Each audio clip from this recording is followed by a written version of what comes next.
Okay, I think we can start. Hey all, welcome to the PEARG session at IETF 120.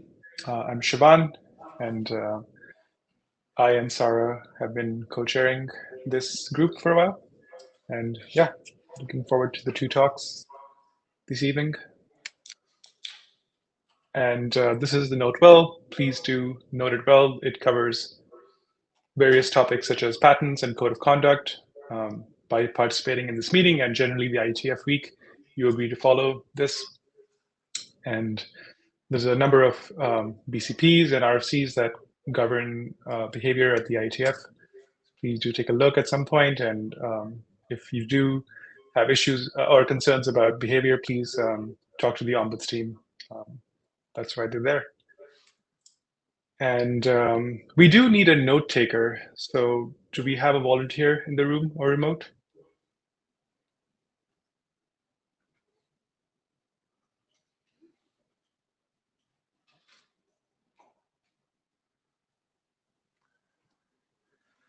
Colin, could I ask you to? Anyone in the room willing to volunteer to take notes?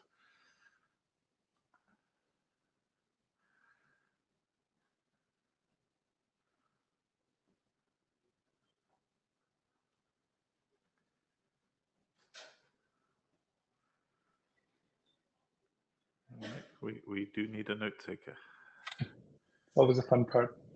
Oh, thanks, Alison. Great. Alison, thank you. All right. Please do sign into the session via data tracker or the QR code that should be up there somewhere in the session. This helps us keep track of the participation at these research group and working group meetings. And if you're in person, please do still use the Meet Echo Lite client in order to join the mic queue or participate in show of hands so that it's fair for folks who are remote. And yeah, keep audio and video off if you're not presenting. And yeah, I think that's it. I can give a quick update about a draft that we've been working on. I don't know if Mallory's in the room. Oh, yeah, Mallory. I am. Hey. Yeah, I can give a quick update as well, but you've also done work on this, Siobhan. So, I mean, I think it was a couple of meetings ago. I think it was in Prague where I sort of maybe asked the chairs. I know you didn't have a session there. I don't think you did, but just whether or not you thought this draft was getting close to ready and for research group last call, because I think we've gone through and adjusted the draft. It's fully fleshed out now. I think all of the sections have been written out. We've had some great review from folks whom we've actually cited. So work that others have done that has shown up in this draft. We've had reviews from those experts. They've improved the draft. And so I encourage people to look at it in its current state. If there are questions or anything on direction, let me know, especially if that's direction and suggestions from the chairs. But it's in its 10th, actually technically 11th version now. So yeah. Thanks a lot, Mallory, and thanks for driving this work. Yeah, I took a look as well, and I think the chairs intend on doing a research group last call within the next few weeks, and unless people have like strong opposition or very strong opinions on this right now, please do let us know very soon. That would be great. Yeah. Great. All right. So let's move on to our first talk, which will be by Stefanos, who is joining us from ICMO, if I'm not wrong. And it's very late for him, so thank you for presenting. Yes, you're not wrong. Hello from Vienna. Let me share the screen again.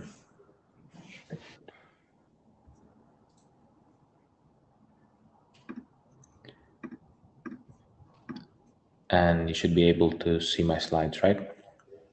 Yes. All right, let's start then. I'm going to present to you our work called Melting Point, which stands for Mobile Evaluation of Language Transformers. A few things about me. I'm a machine learning researcher at Brave Software, and I also hold a visiting researcher position in the University of Cambridge. Prior to that, I was a research scientist at Samsung AI, and I did my master's in the University of Cambridge. Also, I used to work at CERN back in the day. My interests generally revolve around the areas of distributed mobile systems, efficient deep learning, as well as federated learning. Right. The brief overview of our talk today is going to be like some background and motivation on deploying machine learning on device, the challenges and directions that exist. Then I'm going to present our work on Melting Point. And last, I'm going to close with some key takeaways and open challenges and future directions. Right. It is has been in the past that there is a trend of networks, as in mobile models, are getting larger and bigger in their pursuit of higher accuracy. And we're entering an era that is that of hyperscale models.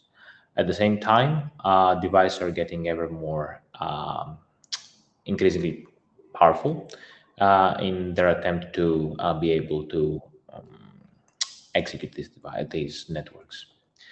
So we have various use cases coming up, ranging from self-driving cars to imaging painting and out painting, web page interaction with various assistants, intelligent assistants, as well as voice assistants, such as the case of Brave Leo in the browser or Google Assistant on Pixel 8. So some trends are that there are new architectures in the block, such as LLMs, diffusion models, nerves, and state models. At the same time, we have multiple neural networks co-residing on the device, either in the same application or across different applications, but running at the same time. And also we have the pressing need for privacy-preserving machine learning, either when we're talking about inference or when we're talking about training or personalization of these models on the user device, on the user data. So a very brief introduction on transformers. They were introduced by Google a few years back, 2017. Their great characteristics are that they can attend to long context dependencies. They parallelize sufficiently well, so we're able to train them quite efficiently. They support various modalities, such as sequence of tokens, which can be text, can be speech, or like a conversion of vision. And they can scale to large sizes without performance plateauing. This means that more data you feed, the better they become. This is what they look like. I want you to just pay attention to the main architecture that it consists of an encoder and decoder. And the decoder is autoregressive. That means that when you have a sequence of tokens, it generates the next token and it goes in an iterative manner. So for x1 up to xt, it generates xt1, xt plus 1, and then this goes into the sequence of tokens and it goes to t plus 2.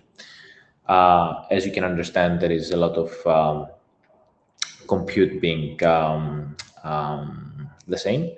So there is a key value cache that optimizes a lot of computation and saves a lot of computation. And pre-fill operation fills the cache, whereas generate produces the next token.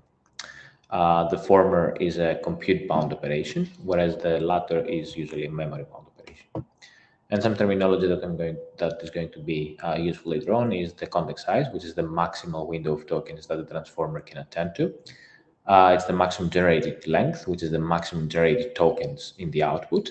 And the end of sequence token, which is effectively a special token that when the LLM is generating that, it stops generation. Right. Large language models exist from various players in the market.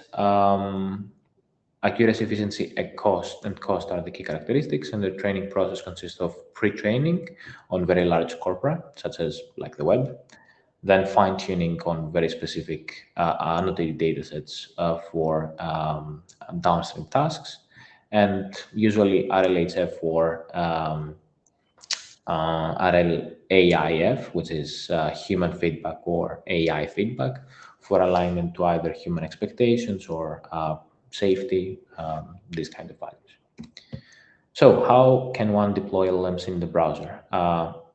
We envision two main modes. One is at the application level, and the other one is at the website level. The application level, an example is integration with the browser itself. So imagine Leo running on premise, but for inside the browser. Whereas at the website level, the custodian is effectively the website, and the browser is simply the vessel that is running everything through WebGPU usually. So what are the challenges? Definitely one challenge is system heterogeneity. You have various tiers of devices coexisting out in the wild, along with previous generation devices. There are simultaneous workloads, as I said before, not necessarily neural based, but also non-neural compute.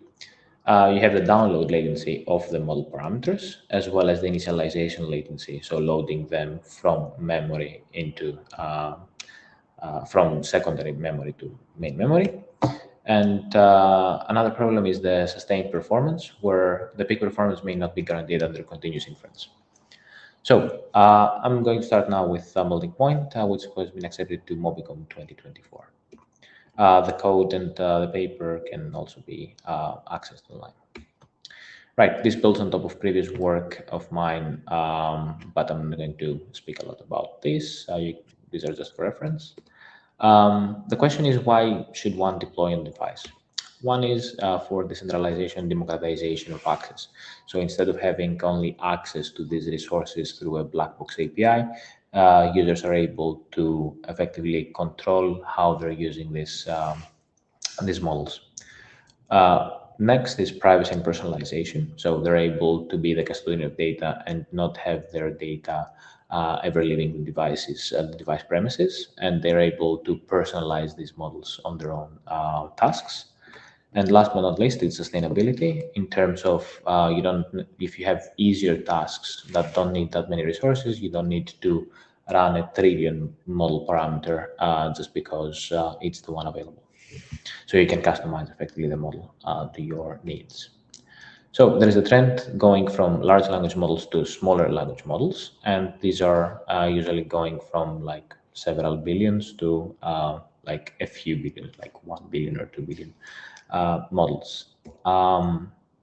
This is how the melt infrastructure looks like. You can see two families of devices. One is the phone devices that you can see at the bottom, and the other one is edge devices signified by Jetson lamp on the upper left side. They differ in terms of like how their capabilities, obviously, but also how we measure energy. The mobile phones we have removed the battery. We are doing a battery bypass procedure, and we're connecting the monsoon power monitor through probes to the battery controller, and we're able to provide power and measure how much power is consumed. At the same time, for the Jetson boards, they have integrated probes where they can measure their energy, and the whole process of automating interaction as well as measuring and gathering the performance, memory, as well as energy data is coordinated by a Raspberry Pi. We also have the LLM bench where we're collecting the models, the benchmark binaries, as well as the output reports.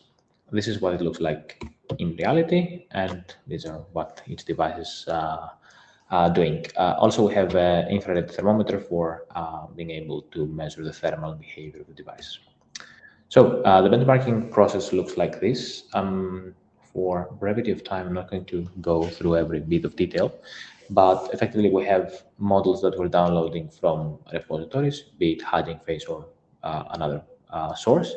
We're converting and quantizing it depending on the framework, the backend framework at hand, and we're evaluating this based on an evaluation suite. We're using Lutheria's LM evaluation tool and report accuracy on several tasks. These are in order to be able to gauge the impact of quantization on the accuracy of the tasks that the model is going to be tackling. At the same time, we have a building process where it builds the binary for the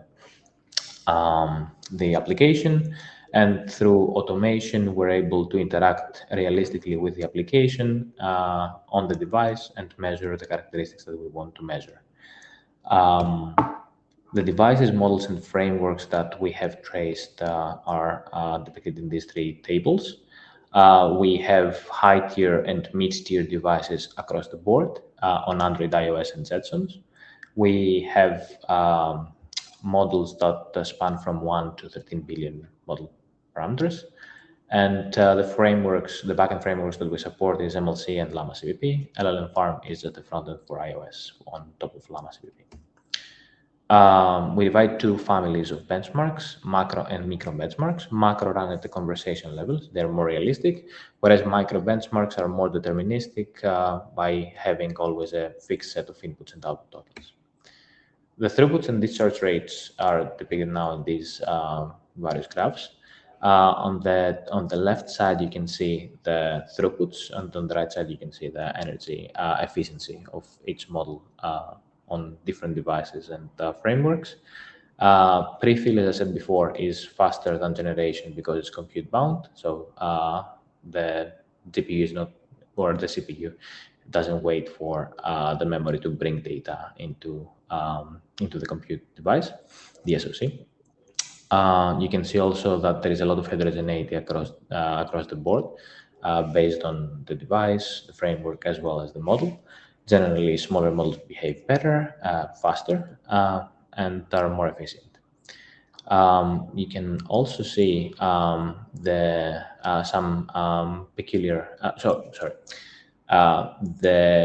Llama CVP on Android was not really optimized for GPU performance, and this is why whatever you see on Llama CVP here is run on CPU, whereas whatever you see on MLC is running on GPU. We have numbers for GPU in the paper, and you're welcome to see. Also, CPU was not as efficient as GPU, and yes. So let me just breeze through these. In terms of power over time, here you can see depicted how the wattage fluctuates over different operations during deployment. You can see the model loading time. You can see various inferences that happen in between. And then we're analyzing the sixth generation phase here, where you can see the prefill and generation phase. One thing that was quite interesting and surprising was that the power draw of phones nowadays tend to be much larger than 10 watts. That used to be the case. So iPhone 14, for example, was reaching a maximum of 18 instantaneous and 13.8 watts of sustained, and Galaxy S23 was 8.5 and 14 watts. And each device managed to run from 500 up to 600 approximately prompts until the battery was depleted from full. In terms of quality of experience, you can see the model loading latency here, and you can see that different devices offer somewhat different loading times. However, you can see that there's an artifact here where the Android devices offer larger GPU unified memory. Across the board, so they're able to also load larger models, but it's noticeable to the user. In terms of sustained inference, we tried to measure how performance fluctuates when you're running continuous workloads, and we saw that thermal throttling is being invoked on iPhone 14 Pro, whereas this was not the case on Jetson devices, and we verified that with events from the API, the programming API of iPhones in order to see that this is the case. And on the right side, you see that after a full conversation with Zephyr, 3 billion model parameters, the iPhones were reaching 48 degrees Celsius. In terms of micro benchmarks, we went and analyzed various operations and how much of the compute is being spent across different operations, fused operations here for MLC, you can see. Fused operations are operations that are more optimally defined by merging different operations of the network. And in figure 2, you can see very clearly the memory boundedness of generation, where the GPU effectively waits for memory I/O and doing no op, so it's waiting effectively. Last, we also measured the impact of quantization across different datasets. Datasets span across tasks of natural language inference and generation, and you can see that different quantization levels, quantization methods, as well as different parameter different parameter models are having different impact. So there was an interesting dynamic in terms of what is the case.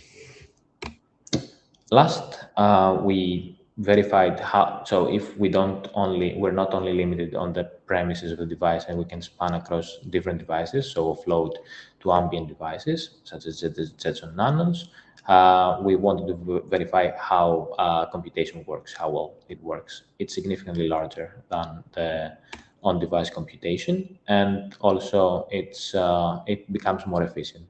You can see also here different TDP modes that this Jetson supports, which might be effectively different devices that exist in the IoT domain. So imagine that such a device could be, for example, co-located with your TV, for instance, if we're talking about the consumer home.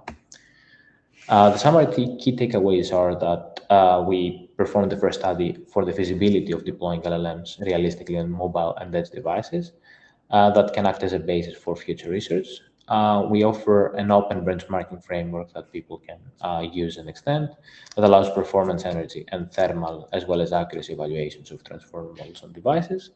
And the key takeaways were that there is performance heterogeneity, that the on-device inference is still memory bound, but also thermally bound. Quantization can come at a non-negligible accuracy cost, and tractability does not necessarily imply deployability. So the quality of experience is severely affected on models that are more than 3 billion parameters. In terms of future directions, there are various things happening in the field. We're noticing model changes, so the rise of smaller language models and that are used for specific agent-like behaviors, and you're routing across different models for invoking specific behavior, as well as moving from unimodal to multimodal models, such as models that can interact with vision, for example, as well as text. On the model compression side of things, we have lower rank approximations actually on top of quantization that already existed, taking over as a performant variant. And we're noticing also broader support for dynamic graph models, such as models can do early exiting, skip decoding, or speculative decoding. In terms of execution, we expect that the new generation of NPU hardware will be specifically designed for efficient matrix and matrix-to-matrix multiplication, as well as offer more efficient operation support. And this will boost the energy efficiency and the thermal behavior of the device. Last, in terms of deployment, we are already noticing the hybrid collaborative execution with TEs. An example is Apple Intelligence offloading paradigm. And we are also anticipating a deployment paradigm where effectively the backbone of the model can be part of a middleware from the operating system, and then different applications will be able to tap on top of it and build different adapters, for example, for downstream use cases. So these are giving different dynamics. Some acknowledgements to my collaborators, and yeah, I'm open to questions. Thank you. Thanks a lot, Stefanos. Do we have any questions, either remote or in the room? I have a question to start us off, maybe. It seems like you were evaluating open source models on these devices. largely? Do you have a sense for what the model performance might look like for the LLM shipped by the OS, by the device manufacturer themselves, like Apple or Google? That's a good question. I'm not sure. So for Google, I'm definitely not sure what they will be shipping.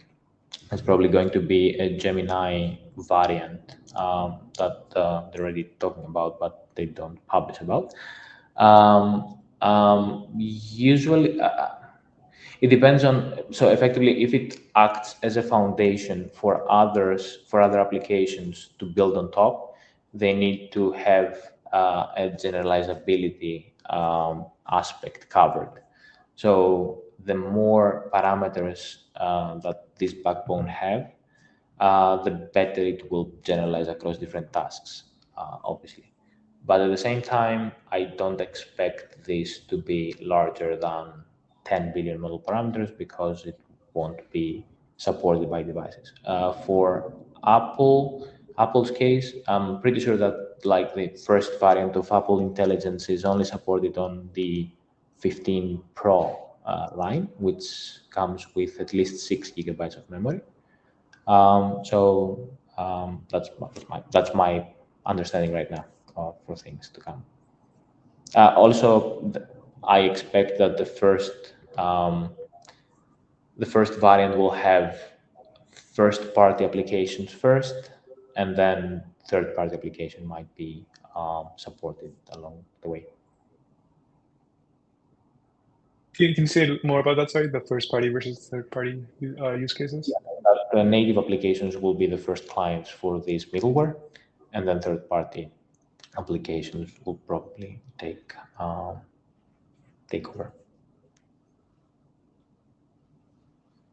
Gotcha. Any other questions for Stefanos?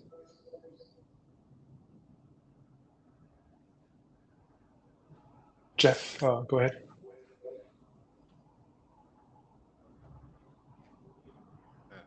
Have you looked at the accuracy of the answer versus the performance that you are evaluating, especially against trying to break the model, bypassing the guardrails, or having hallucination into the answer? Because I mean, those answers are like very low value, but still consuming resources. So did you make any like attempt to measure that? We did not. This would only be covered from how quantization can affect this behavior. So, for example, if a model is hallucinating more when you're quantizing to a lower bit width, that would be covered by the accuracy metric. But other than that, we did not notice. Well, we did notice such a behavior, to be honest. It was on 3-bit quantized models. If I remember correctly, it was some variant of Gemma, but I might be wrong about it. But we did notice this behavior, yes. And when a model hallucinates, we also notice that it tends to be more verbose than necessary. So it produces more tokens.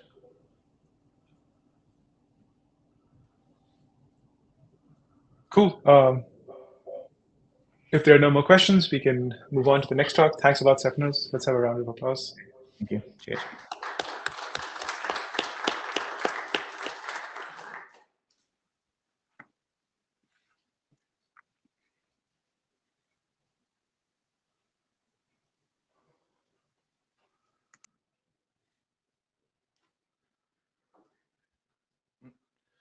So, hello everyone.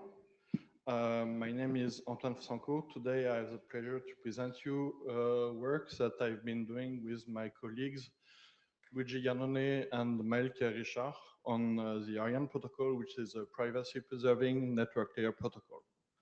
So in this presentation, I will present you this protocol, and the reason why we did the design of this protocol is the following. In fact, we wanted to design a data plane network layer protocol allowing a source S to send the packets to a destination D anonymously. And by anonymity here, we mean that the source goals is to prevent an adversary in the network from associating it with the packet destination. So we don't want someone observing the packet in the network to say, oh, this source is talking to this destination. And we want to also to prevent two consecutive packets to be associated with the same flow in the network. That means that if you prevent association of two packets to a flow, then you make attacks based on traffic flow correlation more difficult to perform. So in the threat model for this protocol design, we consider a global attacker that is observing communications on all the network links. So if you see on the picture on the right of the slide, all the links are colored red because we consider that the little attacker can wiretap the links. And some nodes, some routing nodes in the network can be corrupted, meaning that an attacker has control over the cryptographic materials of those nodes. Given that we want to operate at the network layer, we have some performance constraints. In fact, if you look at the literature, and we'll talk later about onion routing, you have several designs for onion routing protocols that use public key cryptography. The problem with public key cryptography is that it's very difficult to operate at line rate on a router. So in the design constraints of our protocol, we wanted to use symmetric key cryptography. We'll see that we do that at the expense of some anonymity protection, but performance requirements were quite strong for us. And from a performance constraint, we also want to change the possibility to change symmetric key with every packet to prevent attacks.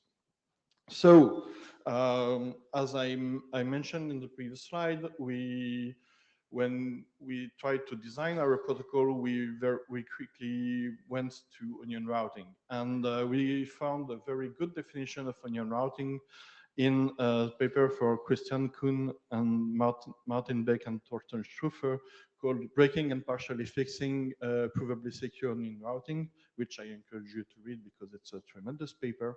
So this paper gives a formal definition of onion routing as a set of three primitives: a key generation algorithm, a sending algorithm to form the onions that you are going to send over the network, and an algorithm called proc onion, which defines how a node in the network process a packet to transmit it to the next node. So associated with this formal definition of onion routing, we have three formal properties for onion routings, and ensuring those formal properties translates in your protocol being able to protect the anonymity of people involved in the communication.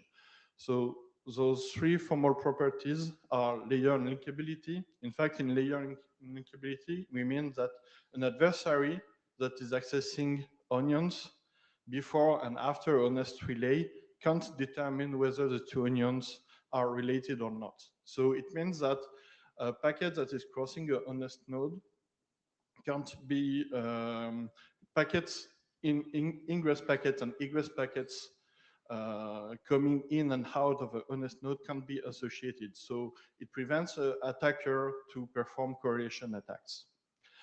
The second formal property that we are interested in onion routing is tail indistinguishability. It means that an adversary having access to onions after honest relay can't figure out which was the route taken by the onion before the honest relay. So when you see egress packets from an honest node, you can't see whether the packet has taken a long path in the network, a short path in the network, and you can't figure out where it was coming from. And the last but not least property, because it has been used for several attacks on practical onion routing protocols, is onion correctness. Onion correctness means that a node that is receiving a packet needs to be able to compute to make sure that the packet that it received is authentic. That attacker has not modified part of the payload to perform correlation attacks. This onion correctness property is very important because it has been misregarded for several years. And in the literature about privacy-preserving network protocols, there are lots of attacks that are performed that are based on a manipulation of the payload and trying to correlate payload manipulation in and out of a network to correlate packets together. So this onion correctness property is very important. So now that I set the scene for what we wanted to achieve and what was onion routing in general, I will do a quick review of state of the art, and I summarize it in the following table. So in this table, we see a list of work from state of the art. You have several protocols like Sphinx, Tor, Hornet, Teranet, and a set of properties. So the characteristics of the protocol and the security properties here. And from the state of the art, we see that the perfect solution has green light on all those properties. But in the state of the art, we see that no protocol is addressing all the properties that we want to achieve with a privacy-preserving network layer protocol.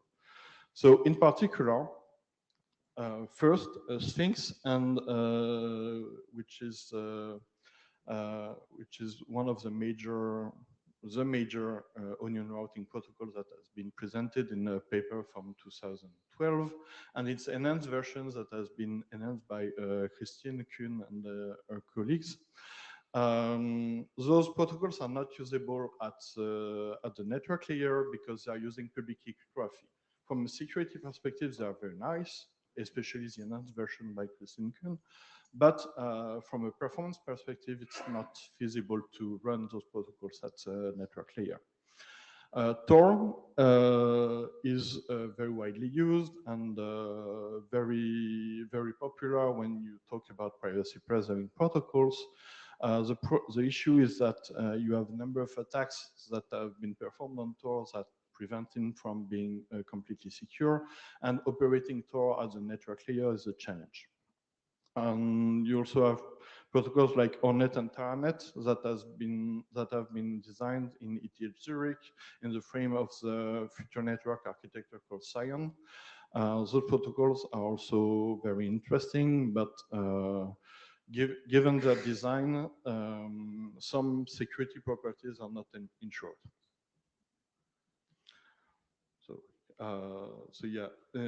So this per op integrity is the fact that you can compute on the packet authentication tag that allows you to detect manipulation of the packet. So the possibility to perform correlation attack based on manipulating the payload. So Hornet, Sphinx, and Tor are not immune against those attacks. And in Tor, Hornet, and Teranet, the fact that you use a cell ID or metadata in the packet prevents those protocols to be protected against the fact that a malicious node can correlate packets together if it has access to the cryptographic material of a given node in the network. So now that I presented the shortcomings of state of the art, I will try to present you how we aimed at addressing those shortcomings in IAN.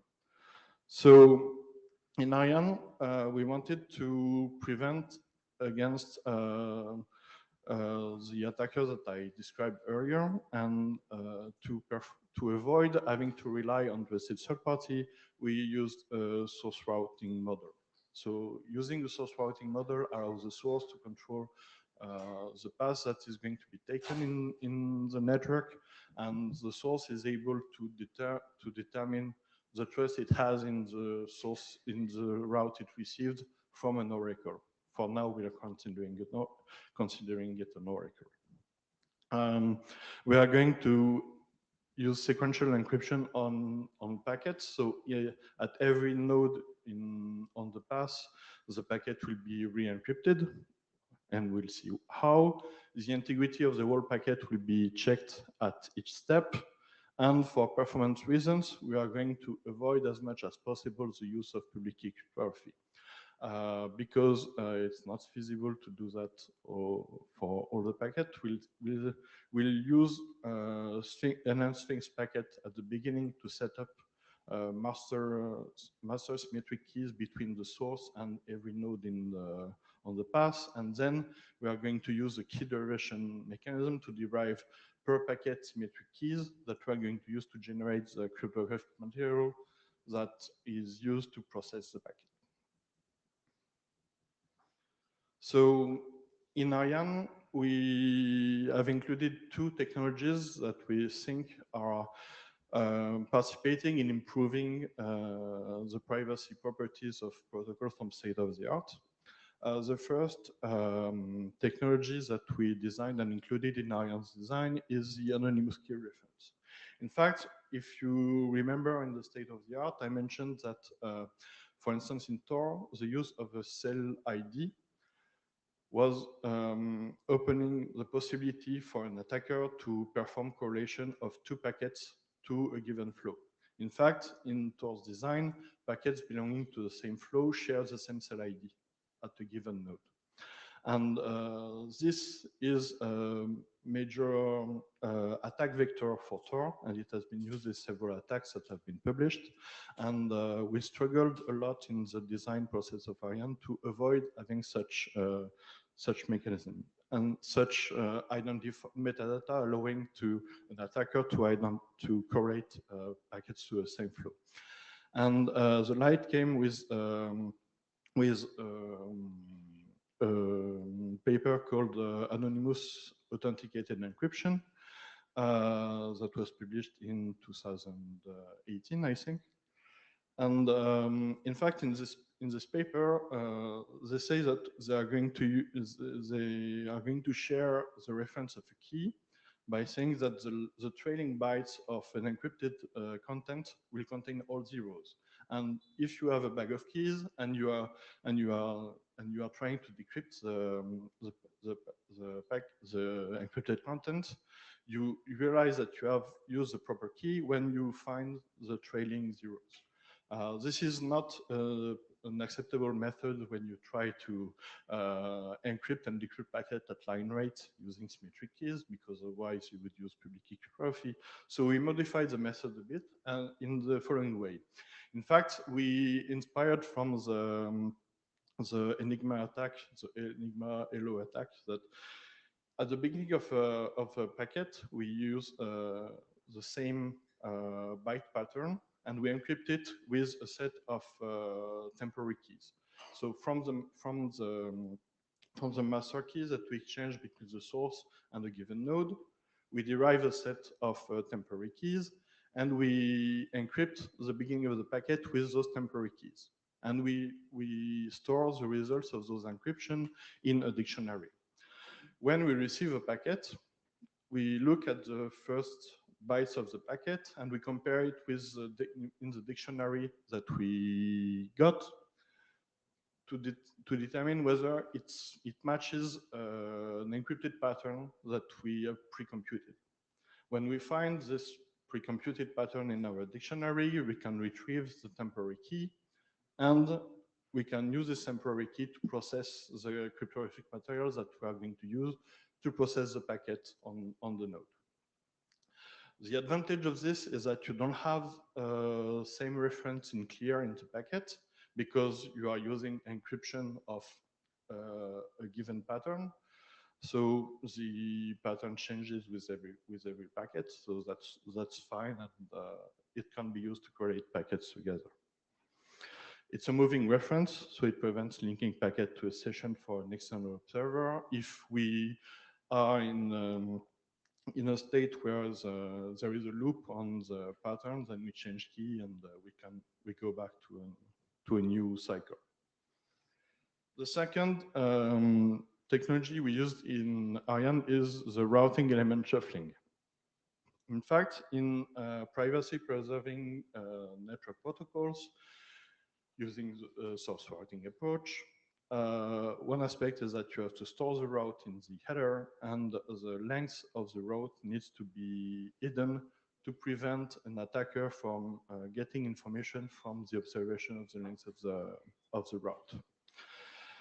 To do that, Sphinx use a last in, first out data structure, which is very interesting, but processing this last in, first out structure on a router is time consuming, because you have to copy the structure and rewrite all the structure on the router. This involves memory, and the router don't like copying and changing large amounts of data in packets headers. So instead of doing this, we have a routing element vector. In this element, we place the segments that are describing the routing instruction a given node has to use at slots that are given by a pseudo-random permutation. And when a node processes a packet, it can decrypt only a slot plus the routing element vector in the same go to retrieve the routing information and send the packet afterwards. So now that I gave you the description of the primitives that we have been using in the design of the Ariane protocol, I will try to define you with the hands how processing the packet goes. If you want a more formal definition of the protocol, you can go to the archive paper that is listed in the agenda of the meeting. So we come from, we state that S wants to send a packet to D, and S has exchanged a set of master keys, KSA, KSB, KSC, and KSD with A, B, C, and D. Okay, so the exchange of those keys is done with another protocol that is out of scope of this presentation for now. You can use Enhancements, as I mentioned earlier.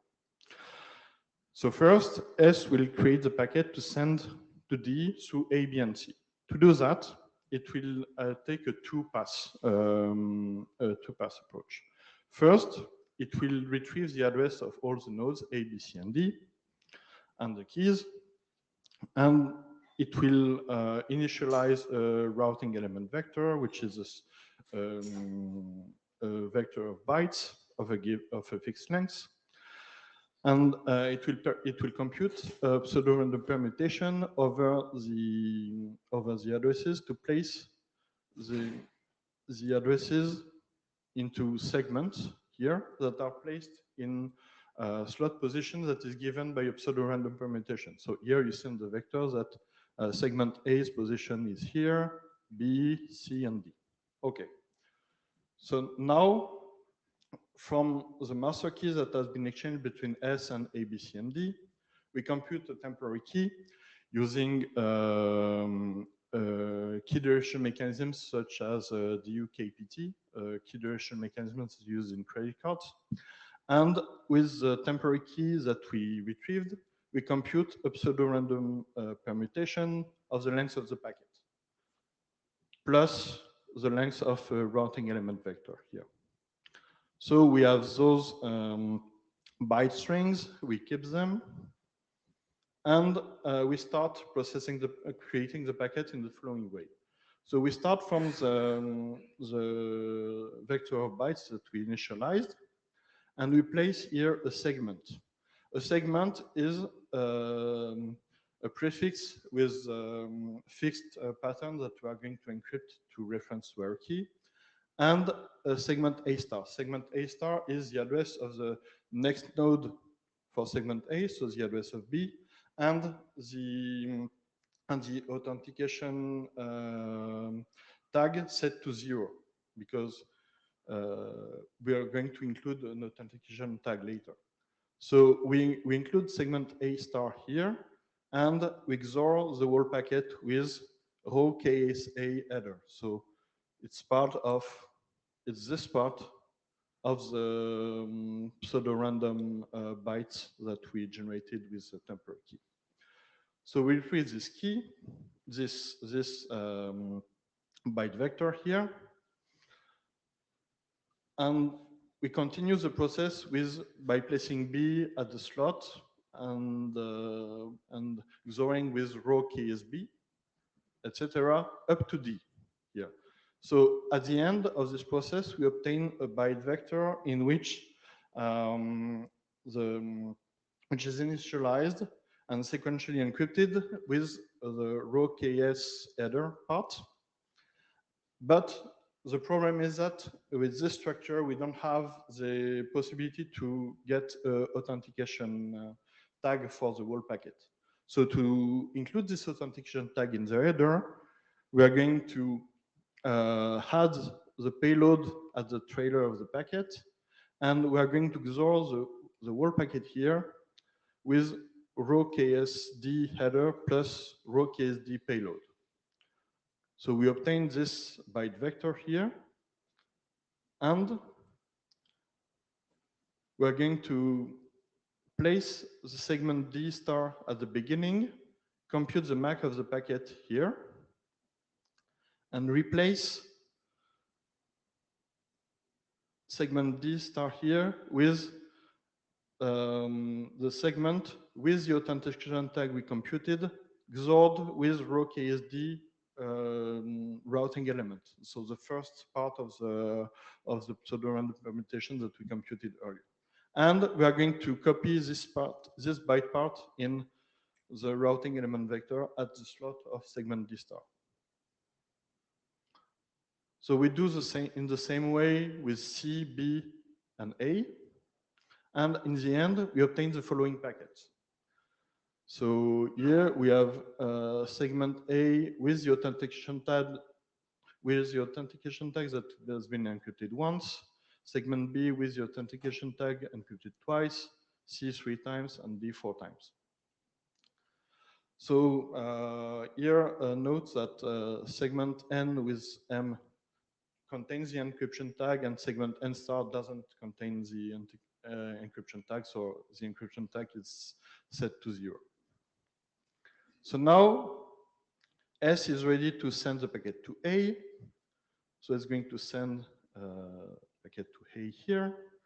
So when A receives the packet, it reads in the common header the slot position of the routing element vector, the routing element that it needs to read in the routing element vector. So it says that it's in position 0, 1, 2, 3, 4, so 4. And at the beginning of this routing element, it takes the first bytes and tries to match it with the table it has to reference temporary keys. If there is a match, it retrieves the key, computes the pseudo-random permutation that is used to XOR the packet, and XOR the routing element with the first part of the pseudo-random permutation to retrieve segment AM. From this, it can compute the authentication tag to see whether the packet has been manipulated or not. If the packet has not been manipulated, it can XOR the whole packet with the trailing bytes of the pseudo-random permutation it computed to obtain the following set of packets and relay the packet to the next node B. B will process the packet the same way, C will process the packet the same way, and the packet will reach D. So at this stage, D doesn't know whether it's the destination or an intermediate node. So when D will receive the packet, it will catch the first bytes to reference the key, retrieve the key, compute the pseudo-random permutation, and when it computes segment DM, it realizes that the next element is himself, so it means that it's the destination. So at this stage, D can compute the authentication tag for the packet, verifies that the packet has not been manipulated, and decrypt the whole packet or transmit it to the upper layer. Okay. So, so now that I described you by hand how the protocol works, how does it compare with state of the art? Did we manage to enhance the situation a bit?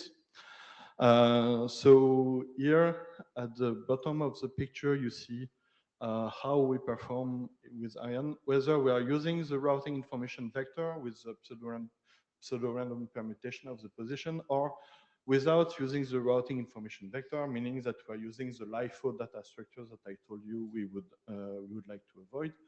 The reason why I added this comparison here is that in discussing with reviewers in conference, when we submitted the academic paper for this research work, we realized that the use of the routing information vector was leaking some information, some privacy information. So in fact, you could say that two packets in and out a honest router would not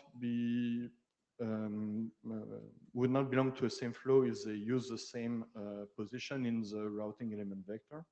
So this leaks some information about for an attacker willing to correlate packets. So this is why we mentioned that protection against flow correlation and source path indistinguishability is partial here. The limitation we have with our perfect protocol is that given that we are using symmetric cryptography, it's impossible to have source tail indistinguishability because a node that is processing two packets with the same master key knows that the packet comes from the same source. Maybe they have taken other paths to reach it, but still we know that the same source has generated those two packets. A way to mitigate this attack is to have a set of keys between one source and one node, and you can shift keys for some packets, but it's taking a lot of performance burden for ensuring this property. Just a time check, John, you have about 3 minutes left. Okay, then I will jump to conclusion. Okay, so where do we stand? So we did the academic part of the work on this protocol, and the reason why we wanted to present this in IETF is that we think that this protocol can be adapted in IETF protocols. In fact, we are thinking about designing Ariane either as an IPv6 extension header inspired by the SRv6 header, or as a new quick version, taking advantage of the work on mask on the mask quick proxy, and in particular on the forwarded mode in the mask UDP relay method. We have a first implementation of Ariane in Rust, contributed by Maël Richard, which is using our modified SRv6 header in the implementation. We show from our benchmark that the processing of packets is quite efficient compared to Sphinx protocol. And we think that Ariane could be a building block in a more global, complete, privacy preserving layer 3 set of networking protocols. So thank you, and I'm willing to take questions. I see that Jonathan is in the queue, so please. We have about 2 minutes, so please keep your questions and answers short. Go ahead, Jonathan. Jonathan Hoyland, Cloudflare. You mentioned that you have formal proofs of security on your previous slide. I'm surprised by that because the anonymity trilemma says that without a certain amount of cover text or a certain amount of latency introduced, it's impossible to be secure against correlation attacks. In fact, yeah, rather than formal verification, it's a formal description of the protocol. Sorry. Ah, okay. So, but I should have made how do you know that, or rather, without adding those two things, how do you prevent correlation attacks? In fact, the reasoning behind this is the following. In fact, by using the anonymous key reference, we try to get rid of metadata that is allowing correlation of packets. So this is where we started from, and in fact, in our formal description of the protocol, we show that if you cross an honest node with the gaming proof, you can't have a correlation between the inside and outside packet. So imagine you have your network and you have the attacker is the first router and the last router. And it does a very simple counting attack. It just says, we know that the source sent 10 packets. We know the destination received 10 packets, right? It's doing that attack. Yeah, sorry, now I get your point. In fact, this protocol has to be used together with traffic jamming or traffic or packet pacing sort of algorithm to prevent the pacing of packets from being an attack vector. In fact, what we try to achieve with Ariane is that structurally in the protocol, we get rid of metadata that allows correlation attack to be performed based on the structure of the packet. Okay. Then you have all the traffic dynamics based attacks for packet correlation. This is orthogonal to our work, and we think that in the literature you have several works on packet sizing methods. So when you pad the packet, you can adapt the padding to the kind of network traffic that you're transporting, and you don't sacrifice too much performance to prevent correlation attack. But this thread of work is very interesting. We think our work is compatible with this work, but we didn't include this in our protocol. Okay, thank you. Thanks all. Thanks, John, and thank you to both the presenters for great presentations, and yeah, thanks all for coming out. See you next time. And special thanks to Alison for taking notes and Colin for being the representation for the chairs in the room. Thank you, everyone.